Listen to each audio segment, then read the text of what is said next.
Not sure whose the idea was to put the 4th of July on a Saturday. Well, we did the first time. For the first time, we went to Possum Kingdom for the fireworks. I didn't get done till 10:30. So if I fall asleep during the sermon, please forgive me. When I awake, I expect you in the same spots where I left you.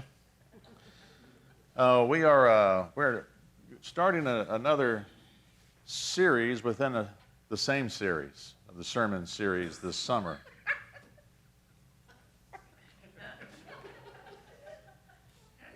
And so this summer we're talking about ways of which we live our faith and the importance of living our faith, because this is where the rubber hits the road for the world.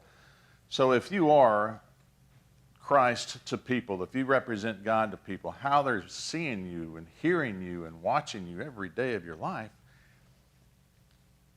that's their reflection of who God is. So if we're fighting each other and bickering and judging and hating and all that sort of stuff, the question is, well, why do I want to follow that God if you represent that particular God? And so it's real important for us to learn how to live our faith in the world around us. And that comes as a reflection of how we grow, how we learn, what we know about God. So you can't have one without the other, okay? I'm not going to try to convince you I'm a doctor, right? And just go ahead and perform surgery on you if you know I haven't taken the classes and I don't know anything about medicine.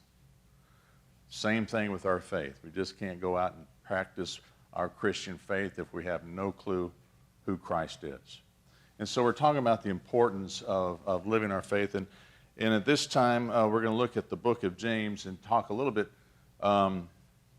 closer to the matters of the heart, because what James is trying to get across to the people of this congregations is that our hearts need to be transformed. We need to really grow and develop and mature in who we are as a people so we can live it out. And so it is a matter of heart of our faith, and not just a matter of what we say, what we believe, or what we think. It's what we do as a reflection of who we are that Christ created us to be. So we're going to look at the book of James this month, and I'm going to start off with the first chapter, starting in the 19th verse. And so hear these words of James. You must understand this. Let everyone be quick to listen, slow to speak, slow to anger. For your anger does not produce God's righteousness. Therefore, get rid of all your sordidness and rank growth of wickedness, and welcome with meekness the implanted word that has the power to save your souls.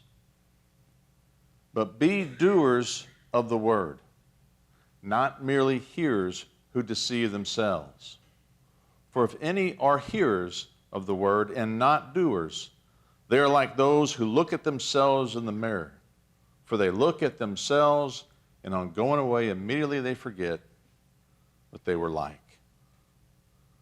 But those who look into the perfect law, the law of liberty, and persevere, being not hearers who forget, but doers who act, for they will be blessed in their doing. Here ends these words.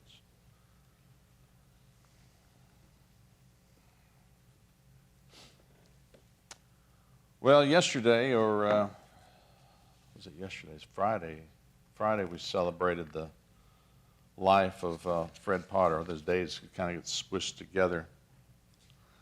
And one of the things I appreciate about Fred is that he lived a tremendous life of Christ.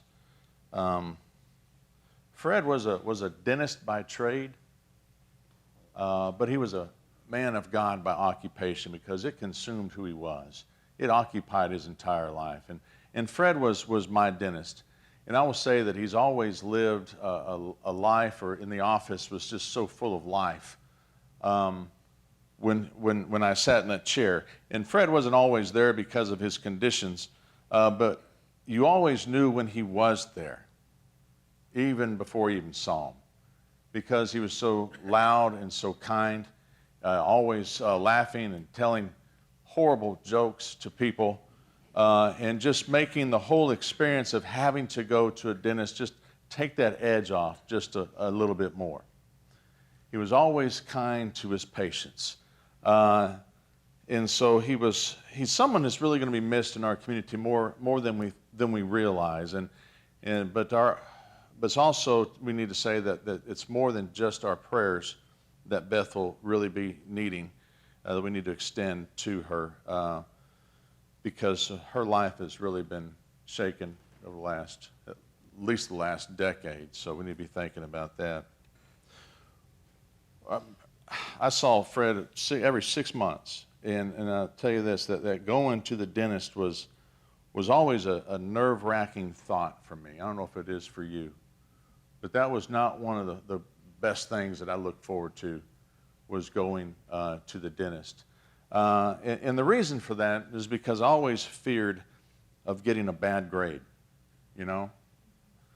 And so what I did, as most things that you do when you're about to do something, you rush into it and you put all yourself into it. So every time before the dentist appointment, I would be sure and brush my teeth that night. You got to do it at least once. And so you brush it just a little bit longer, pay a little more attention, doing different places that you've never hit before, never ran into. You even throw that floss thing in there, because the worst question in the world the dentist asks is, when was the last time you flossed, right? When was the last time I was here, right? Is usually the answer. But I started flossing then, and then in the morning, I repeat the same routine. Man, I'll just get after it on the toothbrush and then do the floss again, and I won't eat. I won't eat until the entire day, until I have that appointment, because I'm going to go in there and I want to give the impression, right, that I make my teeth a priority. And then what happens when you open your mouth? Well, Fred's been in this business for so long that it really doesn't take long to understand what my priorities are. Coffee, tea, sugar, right? And I always thought that Fred would be good at writing a book about things that he sees from a dentist's perspective about his patients, and a book that writes something about what he wishes patients would really know that he knows. I think that's kind of interesting. There's a lot of times we talk and share a lot of similarities between what he does and a lot of things that I do, which is, create pain, things like that. There's a lot of similarities between being a dentist and being a minister. And when you've been doing ministry for as long as I have, and a lot of us have done, it's really it's not difficult to really see who makes their spiritual life a priority, and who is really trying to give the impression that they've got it all together. And there is a book about that, and here's the latest one of the books. In 1993, it was written by Jan Lynn. It was a book that says what I wish what ministers wish church members would know. And it's really a book about the things that we observe, the things that we see, and how people take care of their souls, and who are just trying to get by. So it's a real interesting book, and yes, it's going to be a sermon series down the road as we talk about it. It may take us a whole year to get through some of the things that we have to deal with. But this book, really, in all actuality, is not the first book that's ever come out. The fact, it's not even close to being the first book that's ever come out. The first book that actually came out was written actually as a letter. It was more of a letter than a book, and it was written 1950 years ago by a guy named James, who sat and wrote a lot of the observations that he sees in the life of the church. One person says that James' letter reads a lot like a collection of ranted Post-it notes, that every time he sees people in his congregation that aren't living the faith that they proclaim to live, he just kind of writes some things out and puts it up on the wall. Then after a short period of time, he's got a whole wall full of Post-it notes. And so he takes the time to think, you know what, I'm going to put that in some kind of form. And so he starts to write a letter, and then he sends it off to all the churches, because this is something that every minister across this nation, across this world, experiences. James also has some credentials, I think. He has the right to write a book. He is, after all, the brother of Jesus. I think that kind of holds itself in high standing. But what I think would interest me more than anything else is that even though 1,950 years separate this letter from this book, the issues are still the same. People change, times have changed, but you know what? Our issues never change. It's just the same today as it was 2,000 years ago, 4,000 years ago. There's no difference between that. That's what makes the scriptures kind of so meaningful. We can always look at it and say, ugh, they're talking to me. Well, yeah, because you're just like the person sitting next to you, who's like the person next to you in the next century next to you, in the next last decade, and go on, millenniums. And so this book is really a good book for us to read, because it talks about a lot of the issues that people are dealing with then that we still continue to deal with. There are some stumbling blocks to our faith that Paul really tries to point, or James pulls out in this book. And so there's some main issues that he writes about. We're going to look at some of those just real briefly on this book and see if this isn't the same thing that we deal with in today. But one of the main issues that James speaks about is controlling the tongue and guarding what we say. Has anybody heard of gossip before? And I don't know why it is. Why gossip is one of the most acceptable practices within the church. I don't understand that. It's talked about the most of what not to do, because gossip tears things apart. It tells people apart. It's mean. It's hurtful. It's hateful. And so he speaks a lot about trying to control your tongue. Guard what you say. It is so incredibly important to the life of the church. And the next thing he talks about that we need to be guarded on is why is it that we treat rich people as if they're the greatest people in the world? And we ignore the poor people as if they're nobodies, or we don't understand them, or we don't like them, or we can't relate to them. Don't treat them better than people. Don't treat the poor people worse than poor people. We're all in this together. If nothing else, we need to treat the poor people better than the rich people, because their needs are greater. And the third thing he talks about in this book is hardships in life. He says the hardships in life we always view as something that's bad. We need to view them as something that's good. We need to get rid of this notion that I don't know where it comes from or why it always exists, that when good things happen to us, if we get what we want, God is rewarding us and we are blessed.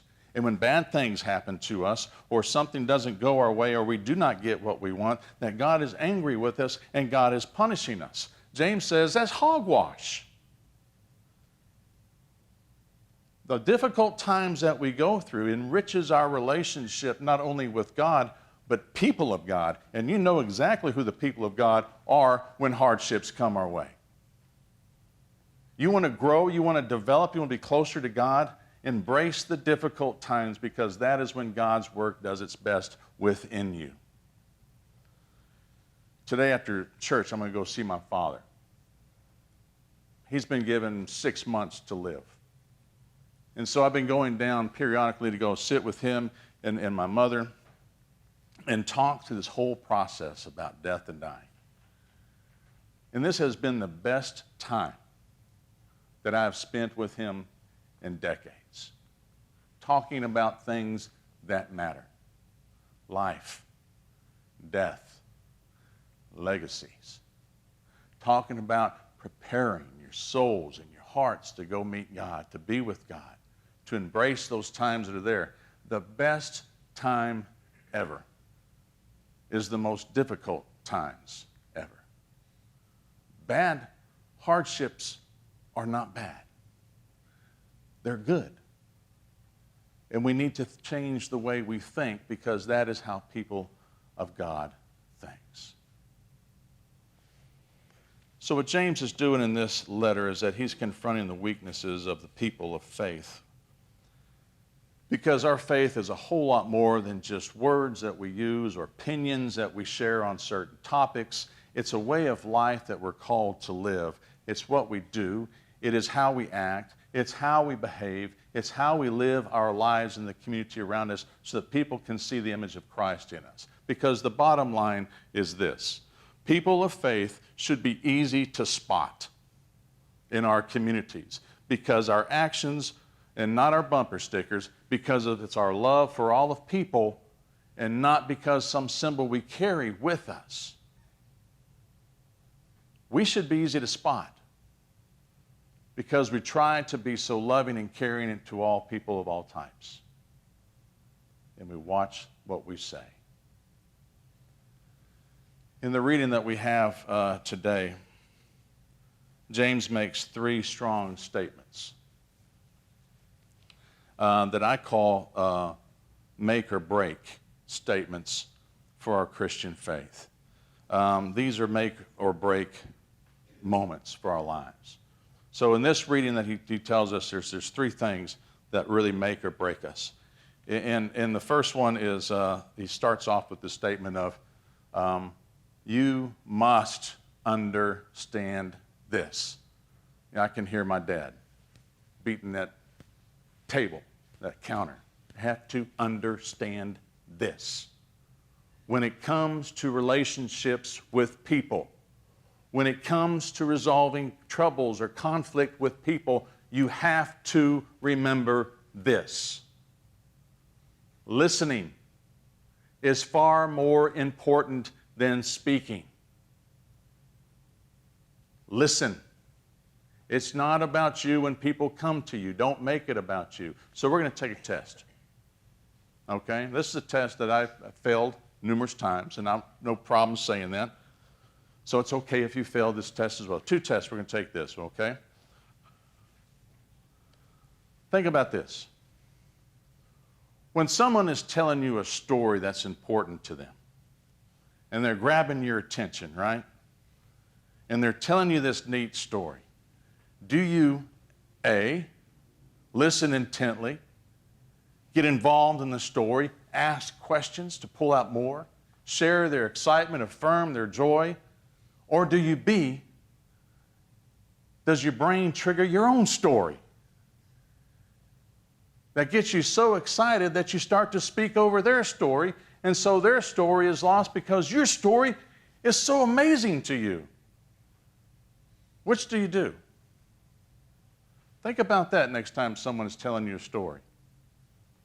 How about this? What if someone comes to you who has a trouble, and you just happen to be a part of the problem that they see? Do you, A, listen intently, try to put yourself in their situation to see if you see what they see in your field, and then try to work through it together? Or do you, B, start to get defensive? Does your brain go into lock mode? You start to interrupt. Blood pressure, heart rate starts to rise. And then you start to get angry. Making it about me once again. Which do you do? Think about that when someone comes to you when they have a grievance against you or some concern that they have, because that's what we're supposed to do in resolving conflict. We go straight to the person. We don't go through the phone lines. We don't go to other groups of people. So how we receive people, it's important that you must understand this. Listen. Don't make it about you.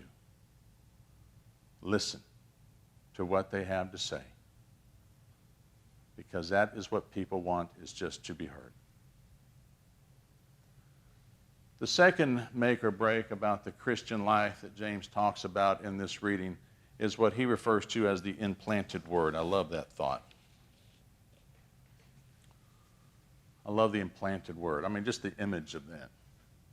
I was going to talk a little bit about implants, but I decided against that. I don't understand the laughter. But what we can learn from the words and the actions of Jesus, we have to believe that what we can learn from the actions and words of Jesus can make our world a much healthier place to live. We have to believe that. But it only happens if you choose to participate in living out the actions of Jesus with your life. It doesn't work if you don't. That's how God works this whole world, through us. God loves, we are taken by that, it changes our lives, and we become the hands and the feet and the voice of Christ for people. If we choose not to participate, then we cannot understand the Christian faith going anywhere in this world or this country. But we have to participate in that. We have to live what Christ's teachings are all about. We have to do it. There's not an option for that. You know, in sports, Shannon was telling me this just the other day, repetition and drills is what they do. And it's so mundane, it's so boring. But every time they get ready for practice, it's the same exact thing. With their feet work, with their hand work, with all the motions of which they run, how they use their feet, everything has to be the exact same. Time and time and time and time and time and time again. They will even tell you that if you do the same things over and over and over and over and over again for hours in a day, and then you do that for 25 to 30 days, then you're creating what is known as muscle memory. And that as a sport is what you're after, is doing things without having to think. It just becomes a natural part of your routine, a natural part of your actions. Living our faith is the exact same thing. Repetitions of using Jesus' actions to tame our tongue, to stop our gossip, to put a hold on things that we should not be doing, to learning how to listen more, to be patient more. It creates in us great habits or muscle memory, whatever you want to call it, so then it becomes a natural part of our lives. Then we begin to create habits that Jesus has. And we stop living our lives with a large heart rate that goes up every time someone wants to confront us or things don't go our way. But this also defines why it is so important that we get together on Sundays and we worship. Why it is that we pray every single day. Why we study. Why we engage with people of faith who are trying to better their lives. Because that is the practice ground. The church is your coach to help you do repetition every single day, over and over and over and over again, so that your faith becomes just a natural part of your routine that can be lived out. And the person I think that did that as well was what we celebrated in Fred Potter. That is who we are supposed to be. Because that is what makes and breaks not only Christian life, but people's perception of what Christians are about. Then the last thing he says on this particular letter, this section, is to be doers of the word. That's a strong part for James. You know, the Apostle Paul has made this argument that all you need is faith. If you have a faith, that's all you need. And then you'll be saved, and you can go about your business, and once you're saved, you're always saved. But James takes it a step further, a little bit deeper. And James would tell you that you can tell a person's faith by their actions, by what they do. Because a good, strong faith, healthy faith, produces selfless people who trust more, who give more than they take, who seek to make life better for others, not just for themselves, not just for their family. The stronger the faith, the wider the circle of those that you care for and you share with. So this month, we're going to talk about James' Post-it notes to the church. And its attempt to take the words of his brother Jesus and to somehow place them within our hearts and our lives that we can live our faith effectively as followers of Jesus. Meditate on these words of James.